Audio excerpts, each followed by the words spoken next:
जब देहांत हो जाते हैं, इस दुनिया छोड़ देते हैं, तो उसके लिए हम क्या मानते हैं? दुख मानते हैं ना। हमारा बीच का, हमारा रिश्तेदार, हमारा गांव का, हमारा ऑफिस का, हमारा दोस्त कोई मर गया है, तब उसके लिए हम दुख मानते हैं। इसी तरह यीशु मसीह हमारे लिए आया है 2000 वर्ष पहले। कैसा आया है? हम मनाते हैं क्रिसमस, बच्चे के रूप में आया है, क्रिसमस मनाते हैं। बड़ा है थॉमस जैसा, अपना सिमरन जैसा, बचपन से यंगस्टर, उसके बाद हमारा जैसा 30 साल। यीशु मसीह 3.5 साल इस दुनिया में जीवन जिया। तब जैसे बढ़ के आया है, अपना समय आया है, यीशु क्रूस पर अपना जान देने के लिए गया है। अब सबको पता है यीशु मसीह किस रीति से क्रूस पर चढ़ाया है, क्या दुख तकलीफ इस शरीर में उठाया है ना। दोष पाया गया, जो ना किया वो गुनाहगार उनको ऊपर लगाया गया। क्या बोला? इसने अपना आप को प्रभु कहा, अपना आप को राजा बोला है। सारे ने एक एक गवाही दिया। कभी भी किसी आदमी को दोष पाने के लिए गवाही चाहिए, है ना ब्रदर? अगर कोई आदमी रॉबिन के सामने खड़े होकर, हाँ मैंने देखा है इसने चोरी किया था, अगर एक आदमी ने गवाही दे दिया है, वो दंड के लिए पात्र है, ये दंड इसको मिलेगा। इस तरह यीशु मसीह के ऊपर बहुत सारा गवाही मिला। हाँ मैं भी देखा था, इसने बोला ये जो हमारा पूर्वों ने जो बनाया है मंदिर, इसको तोड़ दूंगा और 3 दिन में बना दूंगा। एक गवाही किसी ने दिया, हाँ इसने बोला था। कैसा तोड़ सकता है? हमारा पूर्व ने बनाया है, उसको तोड़ नहीं सकता, इसने बोला है। और किसी ने बोला है? ये बोला है मैं हूं राजा। राजा ऑलरेडी हमारा देश के लिए है, लेकिन इसने बोला मैं हूं राजा। इस तरह बहुत सारा गवाही, झूठे गवाही, लेकिन सब प्रभु ने जानते हैं, ये सारे चीज पहले से जानते हैं होना है। हर टाइम मैं हमेशा आप लोग को बताता था, मैं भी अपना हर जगह पे बताता। बहुत सारे हमारा नेता, बहुत सारे बड़े बड़े आदमी इस दुनिया में आया, आके बहुत सारा बड़ा अच्छा कर्म किया। गांधी जी आया, किस लिए आया? हमारे लिए स्वतंत्र दिया, है ना। गुलामी थे हम, अंग्रेजों के साथ गुलामी थे, हमें छुटकारा दिया, स्वतंत्र दिया। इस तरह बहुत सारे नबी आया। हमारा सिख धर्म में गुरु नानक, बहुत सारा गुरुजी लोग आया। सभी ने, किसी ने अपना जान देने के लिए नहीं आया, लेकिन प्रभु यीशु मसीह जब आया है, उसी समय भविष्यवक्ता क्या है? हमारे लिए जो आया है वो मसीह बनेगा, जान देगा, लहू बहाएगा, उस लहू से हमारा पाप माफ होगा, तब हम अनंत जीवन पाएंगे। जो हम खो गया था वो जीवन दोबारा पाने के लिए यीशु मसीह आया। इसलिए प्रभु जानते हैं मैं आऊंगा, इतना साल जीऊंगा, उसके बाद मुझे क्रूस पर चढ़ाएंगे, मैं बलिदान दूंगा अपना आप को, मेरा लहू बगाएगा। जो उस लहू के ऊपर विश्वास करता है उसका पाप माफ होगा, उसका शरीर में जो दुख तकलीफ दूर होगा। जो विश्वास करता है, जो ये सब कुछ जानते हैं। इसलिए प्रभु क्रूस पर जाने में कोई नया काम नहीं था, नया सोच नहीं था, पहले से जानता है।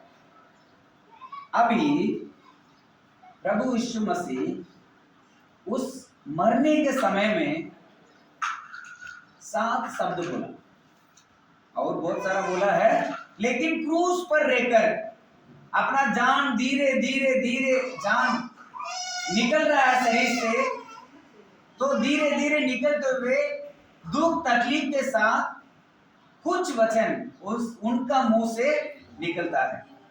कब? क्रूस में चढ़ने के बाद। उसका हमने लिस्ट किया गया है 7 वचन। क्रूस पे चढ़ाने के बाद कितना तकलीफ होगा। उससे पहले बोलते हैं 40 क्या बोलते हैं, फोड़े हुआ उनका शरीर में 40 बार बेल्ट मारा गया। उस समय बोलते हैं उस प्रभु का, यीशु का शरीर ऐसा गया है जैसा हल चलाया हुआ, जैसा उसका शरीर छीना गया। कितना दुख होगा, तकलीफ होगा। हम सबको पता है मार क्या होता है। शरीर में हमारे लिए एक मार पड़ता है, तब क्या होता है, बहुत दर्द करता है। आज बच्चे को मारते हैं, डरते हैं, दूसरा मार मिलना चाहिए, क्योंकि ये जो शरीर बनाया है, खून मांस सब कुछ रखा है, नस नस में है, हमें महसूस होता है दर्द दुख। तो प्रभु क्रूस में चढ़ने से पहले 40 बार उसका शरीर में मार मिला है और कांटा घुसाया गया है, बेइज्जती बहुत किया गया। ये होने के बाद कील ठोका गया है हाथ में, शरीर में जितना खून था सब कुछ बाहर निकल गया है। शरीर ऐसा होता है, टूट गया। एक बार शरीर में रक्त लहू बाहर निकलने के बाद हम क्या हो जाते हैं, कमजोर हो जाते हैं बिल्कुल। हम ऐसा किसी किसी का चक्कर भी आ जाता है ना, किसी किसी का खून देखते हुए चक्कर आ जाता है। हाँ जी, आता है ना, किसी किसी का खून देखते हुए चक्कर आ जाता है। अभी हमारा शरीर में से जब जैसा थोड़ा से चोट लग गया, हम ऐसा चक्कर आके गिर जाते हैं। यीशु मसीह अपना शरीर में इतना सारे दुख तकलीफ मार सब मिलने के बाद, कील ठोकने के बाद क्रूस में लटक रहे। थोड़ा महसूस करना चाहिए चीज, इसलिए मैं शुरू से बोलते आ रहा हूं, क्योंकि आज हम ऐसा जगह पे है, उसको याद करने के लिए प्रभु क्या किया। मुझे आशीष नहीं दिया, मुझे बैग नहीं दिया, बच्चे बोलेंगे, मुझे कोई बोलते हैं मेरे लिए बच्चे नहीं हुआ, मुझे घर नहीं मिला, मुझे अच्छा नौकरी नहीं मिला, मुझे सोना नहीं मिला, चांदी नहीं मिला, धन दौलत नहीं मिला, हम गरीब है, हम इस स्टेटस में थोड़ा सा उधर होने से हम यही सोचते हैं, दिन भर जिंदगी भर यही सोचते हैं, मुझे ये नहीं मिला, वो नहीं मिला, उनका पास वो है, मेरे पास ये नहीं है, ये चीज ठीक नहीं है, वो चीज ठीक नहीं है। लेकिन हम आज अभी इस जगह में है, प्रभु आपके लिए क्या क्या किया है। यीशु मसीह कोई कारण गुनाह करके क्रूस पे नहीं चढ़ा। बाइबल में क्लियर लिखा है, ये सारा जो गवाही दिया झूठा गवाही, जो इस मंदिर को तोड़ के मैं 3 दिन में बना दूंगा। प्रभु बोला है अपना शरीर का, अपना शरीर को बोला है मैं अपना आप को तोड़ूंगा, मरूंगा, तीसरे दिन जी उठूंगा, वो चीज बताया है। लेकिन इन्होंने क्या किया, मंदिर तोड़ूंगा बोला, ये गुनाहगार है, इस तरह बहुत सारा बोला है। लेकिन हम इस समय पे उस क्रूस को याद करना जरूरी है, क्योंकि प्रभु आपके लिए मेरे लिए क्रूस पर क्या किया है। आपके लिए लहू बगाया है, आपके लिए प्राण दिया है, मेरे लिए दुख तकलीफ उठाया है। हम जो पाप किया है, जो खाने वाला शरीर में जो खाना है, जो पिटाई खाना है, वो चीज प्रभु ने अपना आप पर उठा लिया है। उठाने के बाद क्रूस पे लटकने के दौरान यीशु मसीह अपना मुंह खोलकर 7 शब्द बताए। उस 7 शब्दों में से कुछ शब्द हम आज ध्यान करें। ये बहुत निकट समय में है, ये शब्द उनका मुंह से निकला। कोई बता सकते हैं 7 शब्द क्या है? हम ध्यान करना जरूरी है। आप लोग जाके इसके बारे में चर्चा करना है, बाइबल को पढ़ना है, उसमें से ढूंढना है किस समय पे ये वचन प्रभु बोला है। ब्रदर आप बताएं ब्रदर, 7 वर्ड्स। मुझे भी याद नहीं है, मैं तो याद कर करके बोल सकता हूँ। पहले तो बोला है ये पिता इनको माफ करो, क्योंकि ये जो करते हैं जानते नहीं है हम क्या कर रहे हैं। दूसरा बोला था चोर को अपना बहल में जो लटक रहा था, दूसरे चोर, 2 चोर उनके सामने, इस साइड में भी इस साइड में भी क्रूस पर चढ़ाया था। बाइबल में लिखा है उस समय पे यीशु मसीह अकेला नहीं, चोरों के बीच में इस तरफ एक चोर इस तरफ एक चोर, दोनों को बीच में लटक रहा था। तो उनको भी, उनमें से एक को प्रभु ने बोला आज तू मेरे साथ स्वर्ग में रहेगा। दूसरी वचन। तीसरा वचन बोला था ए माँ देखो ये तुम्हारा बेटा, बेटों को बोला देखो आपका माँ। चौथा बोला था मैं हूं यास। और क्या बोला एलोही लामा सबक्तानी बोलकर अपना प्राण दिया। और एक वचन भी बोला था पिता मुझे क्यों छोड़ दिया, मुझे अकेला क्यों छोड़ दिया। और कुछ छोड़ दे ब्रदर।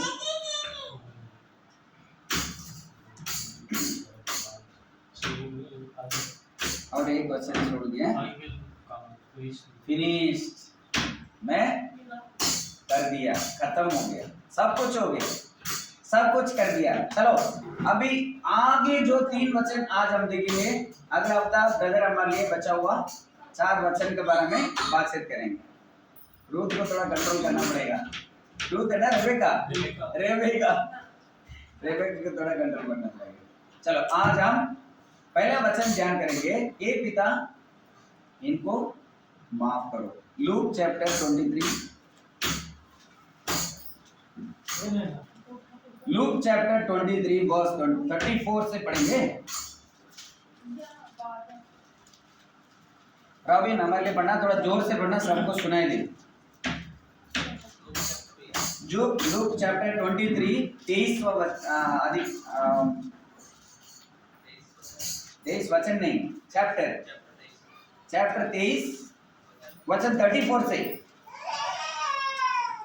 तब यीशु ने कहा हे पिता इनको क्षमा कर क्योंकि ये नहीं जानते हैं नहीं कि क्या कर रहे हैं, ये नहीं जानते हैं। आगे।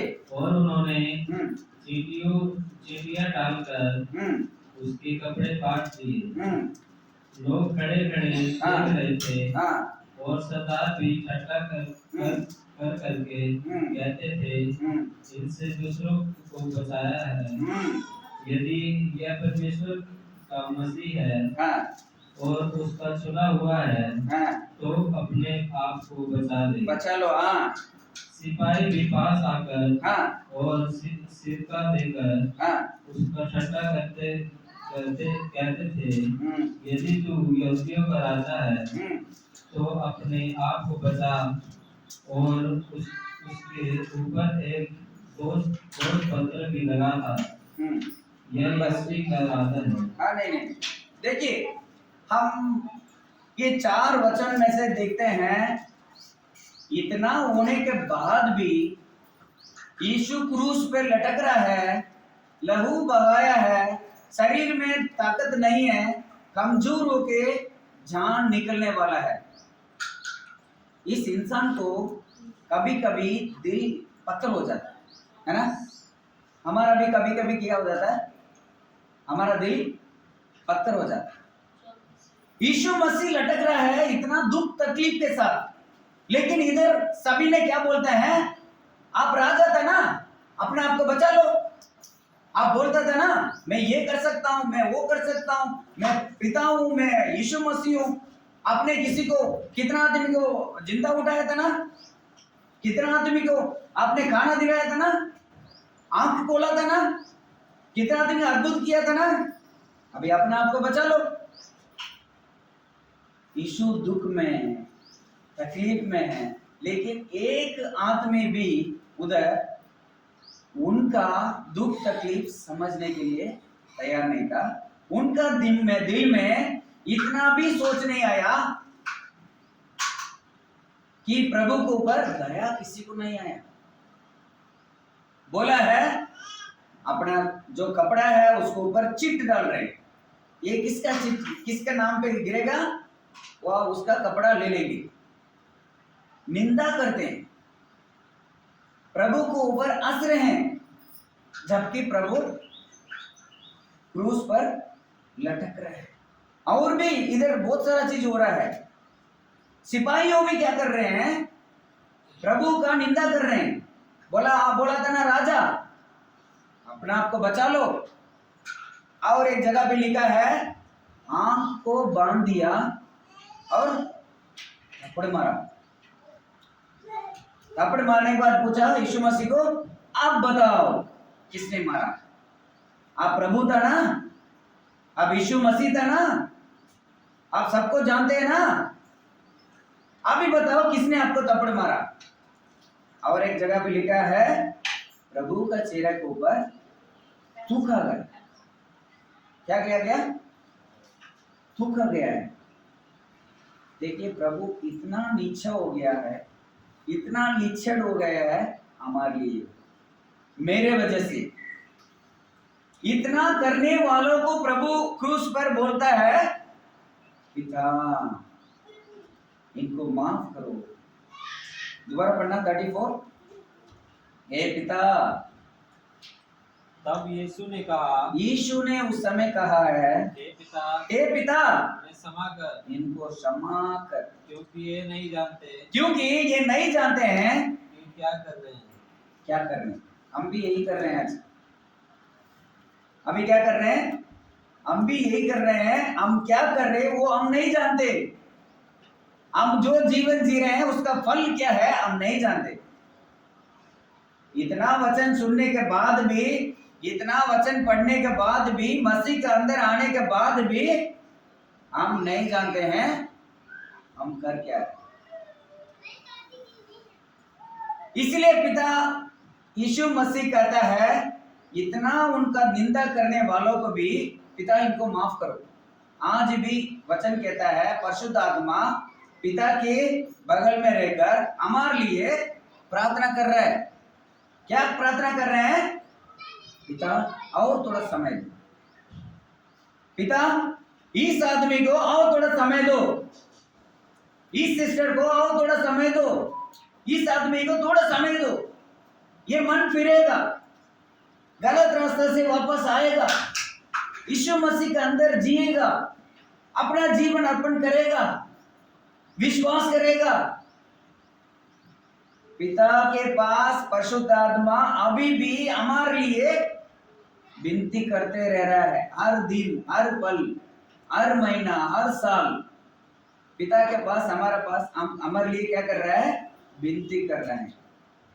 इसके लिए एक उदाहरण भी है। जब मालिक अपना खेती में गया, एक पेड़ बहुत सालों से उधर खड़ा है, उसने फल नहीं दिया है, इसलिए उसने मालिक ने बोला इसको काट के फेंक दो। इसने ना फल दिया, इस जगह को पकड़कर बाकी को भी फल ना देने के लिए रास्ता बना रहा है, इसलिए इसको काटो, आग में डाल। लेकिन वो जो माली ने क्या बोला मालिक को? माली ने बोला पिता मालिक आओ थोड़ा समय और एक साल, इस बार मैं इसको थोड़ा और खुदाई करता हूँ, और थोड़ा खाद डालता हूँ, और थोड़ा पानी देता हूँ। मेरे घर में भी एक पेड़ है, जामुन का पेड़, याद आ जाता है जामुन का पेड़। थोड़ा बीच बीच में अपना कहानी बोलने से थोड़ा आप लोग का बोर नहीं लगेगा ना। किसी किसी का नींद आ रहा है, किसी किसी का बोर लग रहा है। देखिए बहुत इंपॉर्टेंट क्वेश्चन हम आज ध्यान कर रहे हैं। यीशु मसीह मेरे लिए क्या किया है, क्या वचन बोला है, उसका अर्थ क्या है, ये हमारा दिल में हमेशा रुकना चाहिए, दिल में ऐसा करना चाहिए प्रभु मेरे लिए क्या किया है, मैं कैसा दे रहना है। मेरे घर में एक पेड़ है, जामुन का पेड़, रख के 6 साल हो गए, अभी तक उसमें फल नहीं आया। बड़ा पेड़ हो गया, अच्छा पेड़ हो गया।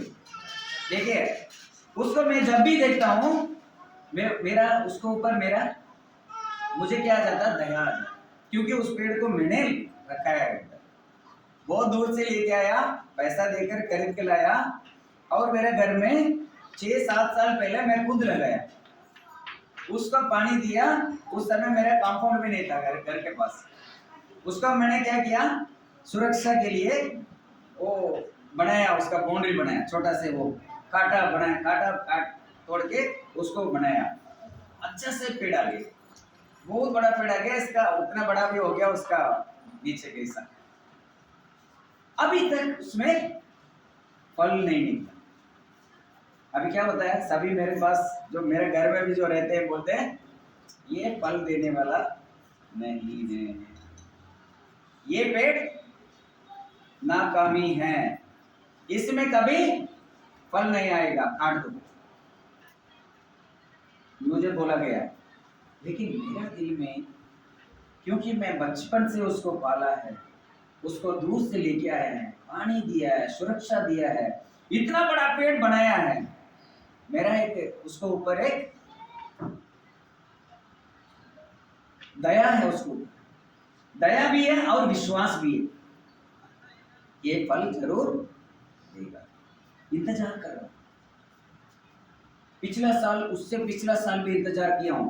मैं अपना आप पे क्या सोचता हूं, ये बहुत अच्छा पेड़ है, बहुत बड़ा बड़ा जामुन देने वाला है, इसलिए जल्दी इसके अंदर फल नहीं आया। ये अच्छा जाति है, इसलिए इसके अंदर फल आने में टाइम लगता है। बोलते हैं ना, जो अच्छा फल आने वाला है पेड़ है, वो बिल्कुल पूर्ण होने के बाद फल देगा। वो फल कैसा होगा, बहुत अच्छा होगा, मीठा होगा, बड़ा होगा, बहुत अच्छा फल देता है। यही सोच के मैं क्या कर रहा हूँ, एक साल उसको दया दिखा रहा हूँ और छोड़ रहा हूँ उसको बिना काटे। तो इस तरह प्रभु हमारा ऊपर अभी तक दया दिखाया है। अभी क्रूस पर चढ़ गया है, क्रूस तक चला गया। कुछ समय में जीवन भी निकलने वाला है। लेकिन प्रभु क्या कहता है, क्या बोला चंद्र?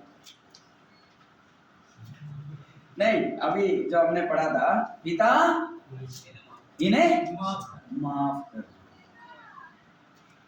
देखिए आपका और मेरा उस तरह कभी सोच सकता है? किसी ने मुझे एक थप्पड़ दे देता है, मैं हर बार उस आदमी को देखते हुए मौका ढूंढते रहता हूं, मैं कब इसका थप्पड़ दे सकता हूं, मैं कब इसका बदला लूंगा, कब मौका मिलेगा। बाहर से उसके आदमी के सामने मैं हंस के भी बोलता हूं, लेकिन अंदर से क्या सोचता हूं, कब मैं बदला ले सकता हूं। लेकिन प्रभु थूका हुआ आदमी के ऊपर, किसी ने प्रभु को मुंह के ऊपर थूका है और थप्पड़ दिया है और बोला है तू प्रभु है तो नीचे उतर के आओ, सबको रक्षा किया, अपने आप को रक्षा करो, निंदा कर रहे हैं। लेकिन उनको देख के बोला, पिता इनका माफ करो, क्योंकि जो कर रहे हैं वो जानते नहीं है तो क्या कर रहे हैं। हम भी अपना आप को जांचना जरूरी है। क्या पिता हमारे बारे में भी यही बोलते रह रहे क्या? हमारा जीवन भी देख के प्रभु यही कह रहा है, प्रभु इनको माफ करो, जो करते हैं वो क्या है ये खुद नहीं जानते।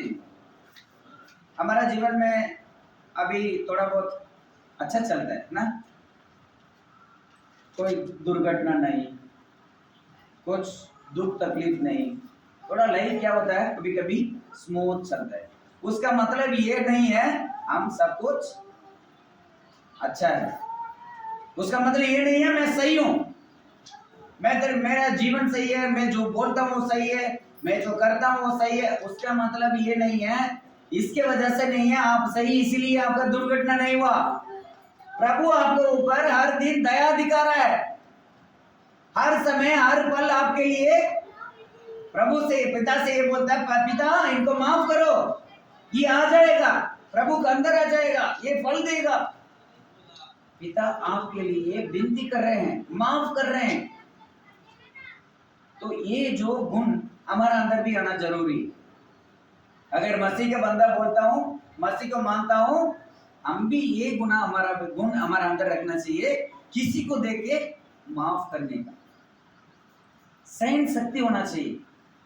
किसी को देखकर हम गुस्सा कर दें, इतना निंदा करने वालों को भी देख के पिता को क्या बोलते हैं, पिता इनको माफ करो। क्या ये स्वभाव हमारा अंदर है क्या? बाइबल कहता है किसी ने आपको इधर थप्पड़ मारा, दूसरे गाल भी दो।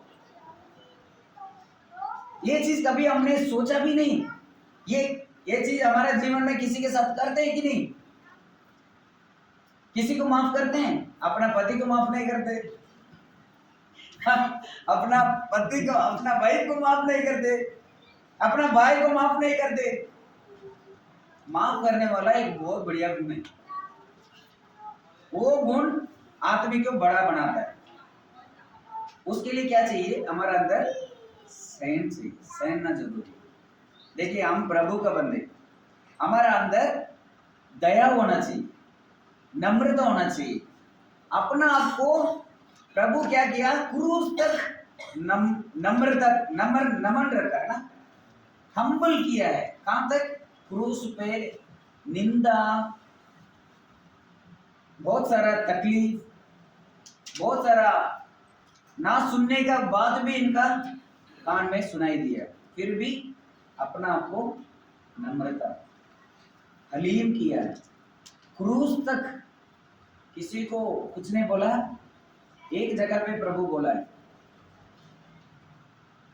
जब पकड़ के लेके जा रहे थे पिलातू के पास, क्या राजा का पास खड़ा करने के समय पे प्रभु ने बोला है, क्या मैं गलती करें तो मैं गुनाह के लिए, मतलब दंड के लिए मैं पात्र है, मैं तो गलती नहीं किया। ये जो शब्द बोलते हुए बगल में जो आदमी खड़ा था उसने एक थप्पड़ मारा। उस समय प्रभु एक बार पूछा है, क्या मैं गलती किया तो तुझे मुझे मार सकता है, लेकिन नहीं, मैं गलती नहीं किया, मुझे क्यों मारा? एक जगह पे पूछा। उसका अलावा कहीं प्रभु किसी को नहीं बोला, आप लोग मुझे क्यों बेइज्जती कर रहे हैं, क्यों निंदा कर रहे हैं, क्यों मजाक उड़ा रहे हैं, कभी नहीं बोला।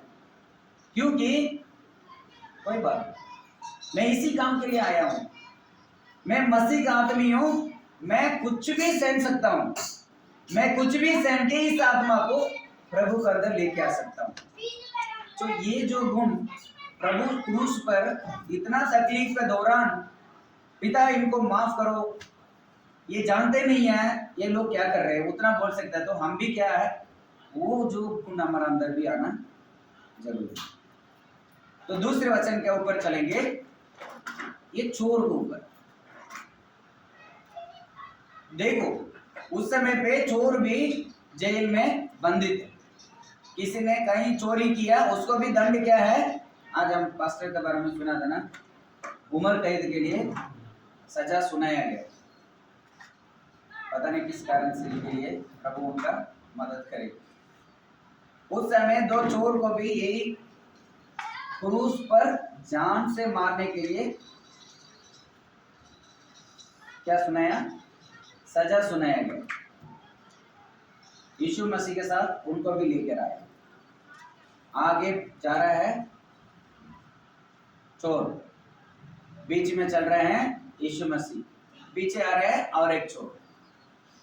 चोर को बीच में प्रभु को क्रूस पे चढ़ा दिया। अभी उस चोर को भी देखिए, दो चोर है, एक अच्छा चोर, दूसरा बिल्कुल खराबी चोर। देखो ये चोर को भी क्रूस पर लटक रहा है, जीवन कुछ समय पे उसका भी मरने वाला है, तब भी उसका अकड़ देखो, प्रभु को देख के बोल रहा है, आप क्या प्रभु है? अगर आप प्रभु है हमें भी छुड़ा दो, हम जाके और दूसरे घर में और एक चोरी करेंगे, हमें भी छुड़ा दो, आप भी भाग जाओ। देखो चोर का दिमाग चोर ही होता है ना, बोलता है हमें भी छुड़ा दो, आप भी भाग जाओ। उस समय भी उसका अकल नहीं है हम किस जगह पे है, किसके लिए इधर आया है।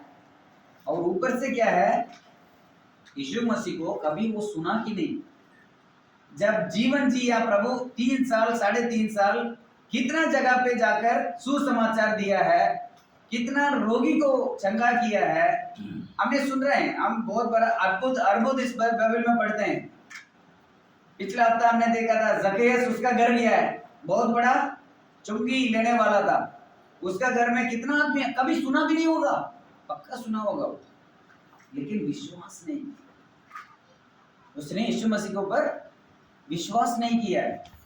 इसलिए बोला आप भी हमारे जैसा ही है, चोर है, हमारे जैसा ही है आप भी, हल्का आदमी, इसलिए आप क्रूस पर हमारे जैसा, मैं चोर हूं, मेरे बीच में आप भी है।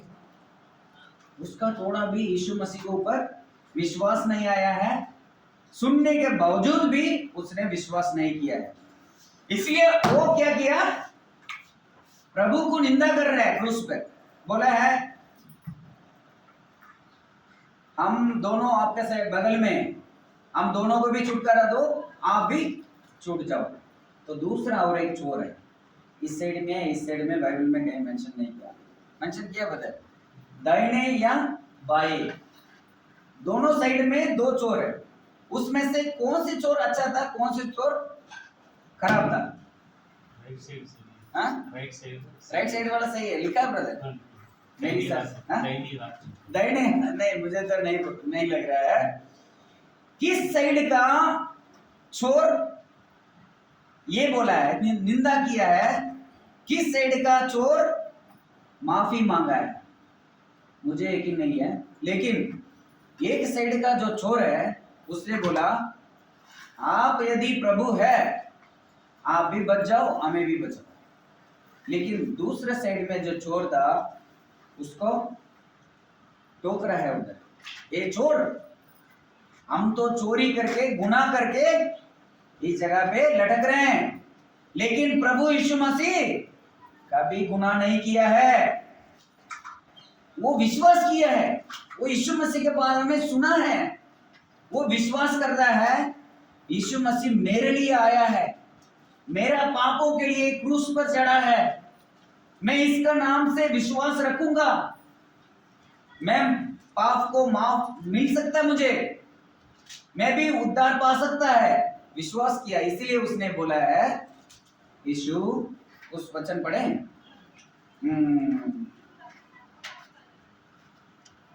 39 से, जो कुकर्मी वहां लटकाए गए थे, हाँ उनमें से एक ने उसकी निंदा करके कहा, हाँ क्या तू मसीह नहीं? तो फिर अपने माइक दे दो ब्रदर, रॉबिन का आवाज बहुत कम है, पीछे वाले सुनाई नहीं देगा, जोर से ब्रदर आप पढ़ो ना, वचन थोड़ा बड़ा है, उसका दिख नहीं रहा है ना, छोटा है, हाँ पढ़ो। जो कुकर्मी हाँ। वहां लटकाए गए थे, हाँ उनमें से एक ने उसकी निंदा करके कहा है, क्या तू मसीह नहीं? तो मसीह नहीं है तो फिर अपने आप को और हमें बचा अपना आप को हमें बचाओ। इस पर दूसरे ने उसे डांट कर कहा, हाँ क्या तू परमेश्वर से भी नहीं डरता? हाँ तू भी तो वह दंड पा रहा है, और हम तो न्यायानुसार दंड पा रहे हैं, हम तो न्याय के अनुसार दंड पा रहे हैं, क्योंकि हम अपने कामों का ठीक फल पा रहे हैं। हाँ पर इसने कोई अनुचित काम नहीं किया। तब उसने कहा, हे यीशु, जब तू अपने राज्य में आए, ये यीशु जब आप अपने राज्य में आए तो मेरी सुधि लेना, मुझे याद रखना। हाँ उसने उससे कहा, हाँ मैं तुझसे सच कहता हूँ, मैं तुझसे सच कहता हूँ, प्रभु कहता है मैं तुझसे सच कहता हूँ कि आज आज ही तू मेरे साथ स्वर्गलोक में होगा। देखिए उसने बोला है, प्रभु जब आप राज्य में आओगे उस समय मुझे याद रखना, मेरा पापों को माफ करना, मुझे भी स्वर्ग में आने के लिए कृपा देना। वो अपना आपको जान लिया बंदा क्रूस पर चढ़ने पर, हम तो गुनाह करके इस जगह पे आया है। ये सोच है ना हमारे अंदर कभी कभी आता नहीं। जब हमारा कोई कुछ गलत हो जाता है तुरंत क्या बोलते हैं, यीशु मसीह को, पिता को निंदा करना शुरू कर देते हैं। इतना साल मैं मसीह में हूँ, इतना साल बाइबल पढ़ रहा हूँ, विश्वास रखा हूँ, इतना अच्छा आदमी हूँ, मैं प्रभु के अंदर हूँ, लेकिन मुझे प्रभु ने छोड़ दिया है। ये स्थिति मेरा जीवन में आ गया है। हम निंदा करना शुरू कर देते हैं। ये जो चोर भी यही बोला, पिता यीशु हमें भी छुड़ा दो, हम भी मरने वाले हैं, हमको भी छुड़ा दो। लेकिन दूसरा अपना स्थान याद रखा, हम तो सही है, हमारा जो कर्म किया है उसका जगह पे हम दंड पा रहे हैं, लेकिन यीशु ने क्या किया, इसलिए उसने बोला प्रभु को, प्रभु मुझे आपका राज्य में याद रखना। देखो पापी कोई ना पापी नहीं है, हर कोई पापी है। इस चोर के बारे में मैं हर बार सोचता था, इस चोर ने कभी प्रार्थना नहीं किया, इस चोर ने कभी चर्च गया नहीं होगा, कभी कभार सुना होगा यीशु मसीह के बारे में, कभी बपतिस्मा लिया नहीं होगा, और इसने कभी कबूल नहीं किया, कभी यीशु मसीह का महिमा नहीं किया, ना प्रार्थना किया, लेकिन क्रूस पर आकर अपना आप को जांच लिया और अपना आप को कबूल किया है, प्रभु मैं पापी हूं, मैं मेरा पाप के अनुसार दंड पा, आप मुझे दया करेंगे तो मुझे अपना राज्य में याद रखना। ये जो स्वभाव है, अपना आप को जांचने वाला जो स्वभाव है, वो एक आदमी को बहुत जरूरी है। मैं क्या चोर हूं कि मैं सही हूं, मैं गलत हूं, किस जगह पे मैं हूं, मैं क्या होना चाहिए, वो जो अपना आप को जानना, अपना आप को ग्रहण करना बहुत जरूरी है। अगर आज हम कौन है, हम किस जगह पे है, क्या जीवन जी रहे हैं, अगर हमने जान लिया, प्रभु हमारा मदद कर सकता है। देखिए प्रभु किसी का पाप को अपना आप माफ नहीं कर सकता है, किसी के पाप को अपना आप आके माफ नहीं कर सकता है, जो प्रभु से मांगता है उसको कर सकता है। इसलिए हर जगह पे पूछा है, किसी आदमी को कोड़ा था, किसी का कुछ रोग था, उसको उसका पास लेके आया है, प्रभु पहले क्या पूछा था, क्या विश्वास करता है, तू विश्वास करता है मैं तेरा चंगा कर सकता हूं करके, आप विश्वास करते हो, ये पहले पूछता है। जब तक आप विश्वास नहीं करेंगे, जब तक आप प्रार्थना करेंगे नहीं, जब तक प्रभु से मांगेंगे नहीं, तब तक हमारा पाप माफ नहीं हो सकता। ये चोर क्रूस पर यीशु मसीह से विनती करता है, अपना आप को जान लिया है, अपना आप को जांच लिया है, मैं चोर हूं, मैं अपना पाप की वजह से क्रूस पे लटक रहा हूं, इस जगह पे मुझे अगर माफी लेना है, यीशु मसीह अकेला मुझे माफ कर सकता है, अपना राज्य में मुझे लेके आ सकता है। तो इसने उस जगह पे बोला, प्रभु जब आप राज्य में आने पर मुझे याद रखो। तो प्रभु ने उसको पापों को माफ किया, बोला है तो मेरे साथ स्वर्ग में जाओ। दो वचन हम देख लिया। ये दोनों क्या है, हमारा आत्मिक जीवन में हम जो गुण हमारा जो हैबिट्स क्वालिटी हमारा अंदर जो होना है उसके बारे में देखा है। अभी हम तीसरा वचन देखेंगे, एक घर का माहौल। देखिए रेस्पॉन्सिबिलिटी इज वेरी इंपॉर्टेंट। आप रेबेका का पापा है, आप रेबेका का पापा है, आपका जिम्मेवारी है उस बच्चे को बड़ा करना, उसको पालना पोषण करना, उसको डॉक्टर बनाना है। अगर उसको अच्छा एक इंसान बनाना है तो आपके हाथ में जिम्मेवारी। क्या आप अपने बच्चे को बड़ा आदमी बनेगा? आपका जिम्मेवारी। हर एक को मुझको आपको सबको एक जिम्मेवारी है। हम अपना जिम्मेवारी को भूलना नहीं, लेकिन भूल जाते हैं। आज विश्वासी, अगर आप एक विश्वासी है, आपका जिम्मेवारी क्या है जानना जरूरी है। आप प्रार्थना करना है, विश्वास रखना है, उपवास करना है, सुसमाचार बताना है, गवाही देना है, एक शुद्ध जीवन जीकर दिखाना है आपका आसपास पड़ोसियों को। ये आपका रिस्पॉन्सिबिलिटीज, आपका जिम्मेवारी है। आपका बच्चों को शिक्षा देना, सही रास्ते में चलाना, इज्जत देना, आपका ऊपर वाला माँ को, सासू माँ को, सबको इज्जत देना आपका जिम्मेवारी है। हम भूल जाते हैं, हमारा रिस्पॉन्सिबिलिटी भूल जाते हैं, इसलिए हमारा बच्चे अपना रिस्पॉन्सिबिलिटी भूल जाते हैं। कभी पढ़ नहीं सकता वो लोग, कभी इज्जत दे नहीं सकता, कभी अच्छा चीज के लिए डर नहीं सकता। बच्चे क्या बोलेंगे? आप पहले सीधा हो जाओ। हाँ बोलेंगे, पापा मेरे पापा तो करता है, मैं क्यों नहीं करूंगा। सीधा बोल नहीं सकता, डरते हैं। पीछे जरूर बोलेगा, मेरे पापा तो वही करता है, वही बात करते हैं घर में, मेरे पापा भी ये गाली देता है, इसलिए मैं भी दे रहा हूँ। जब हम अपना अपना रिस्पॉन्सिबिलिटीज भूल जाते हैं उस समय गड़बड़ होता है। लेकिन प्रभु क्रूस पर लटक रहे हैं, कुछ समय पे जान निकलने वाला है, तब भी अपना जिम्मेवारी नहीं मिला, इसलिए बोला। वचन पढ़ेंगे जॉन यूहन्ना 19 अध्याय 26 27।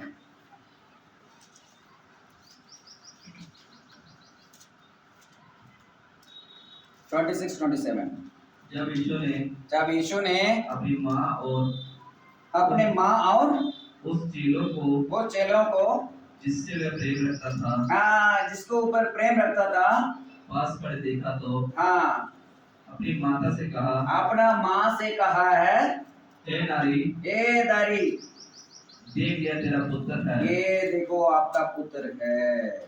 और तब उसने चेलों से कहा, हाँ चेलों के बोल रहा है अभी, यह तेरी माता है, ये तेरा माँ है। और उसी समय हाँ उस समय से वह चेला अपने घर चले गए, उस चेले ने अपने घर ले गया, अपना घर लेके गया। देखो हम अपना मम्मी पापा को देखभाल करना हमारा जरूरी है, ये हमारा ड्यूटी है, हमारा रिस्पॉन्सिबिलिटीज है। यीशु मसीह मरियम को अपना चेलों को हाथ में देकर जा रहा है, आप इनको ख्याल रखो। चेलों को बोलता है ये आपका माँ है, इनको देखभाल आपको ही करना है। कितना अद्भुत कार्य है ये। एक साधारण व्यक्ति उस जगह पर ये वचन कभी बोल नहीं सकता। मैं इंसान हूं इसलिए इंसान के तौर पे बोलता हूं, कभी कोई इंसान अपना जान मरने वाला है, जान निकल रहा है, शरीर में दुख तकलीफ है, लेकिन अपना ड्यूटी पूरा करके जा रहा है, अपना रेस्पॉन्सिबिलिटीज पूरा कर रहा है, जिम्मेवारी पूरा करके जा रहा है। क्योंकि प्रभु जाने के बाद मरियम को कौन देखेगा? अपना माँ को कौन देखेगा? किसने देखभाल करना पड़ेगा? यही बोलते हैं प्रभु जी 3.5 साल जब सुसमाचार दे रहा था, तब भी बीच बीच में यीशु मसीह और मरियम को बीच में हम देखते थे। उससे पहले बोलते हैं यीशु मसीह ने कौन सा काम किया? कारपेंटर। कारपेंटर क्या बोलते हैं हिंदी में? हाँ, लकड़ी का काम। क्या करते हैं? रेस्पॉन्सिबिलिटीज किया है, मम्मी को पापा को ख्याल रखा है। पापा तो नहीं था उस समय, मरियम को अच्छी तरह सुरक्षा दिया, जरूरत को पूरा किया, साथ रखा था। इसलिए जाने पर भी अपना जिम्मेवारी अपना चेलों को सौंप के जाए। तो ये जो 3 शब्द है, हम जो पहले जो शब्द देखा था वो हमारा आत्मिक रूप का बारे में सोचने वाला, किसी को माफ करना, पिता इनको माफ करो बोलने वाला, और चोर को देकर तू मेरे साथ आज स्वर्ग में रहेगा, परदेश में रहेगा, ये बोल के हमारा आत्मिक रूप के बारे में देखा। जो लास्ट में हमने जो तीसरा वचन देखा है, ए पिता, ए माँ, ये तेरा पुत्र। शीश को बोला ये आपका माता है। तो अपना जीवन में, दुनिया का जीवन में भी हमारे लिए जो दिया गया है रेस्पॉन्सिबिलिटीज, जिम्मेवारी, उसका भी पूरा करना हमारा फर्ज बनता है। इसलिए हम इस और आने वाला 4 वचन को भी ध्यान करेंगे। घर में जाके आप गूगल में भी सर्च कर सकता है, ये 7 वचन हमारा सामने निकल के आएगा, क्योंकि हम आने वाला दिन में, गुड फ्राइडे के दिन में यीशु मसीह का क्रूस पर ध्यान का बारे में हम याद करेंगे। तो ये वचन हमने याद करना है और हमारा जीवन को भी जांच कर देखना है, हम किस जगह पे, किस रीति पे हमारा जीवन है। तो प्रभु हमें मदद करें। प्रार्थना।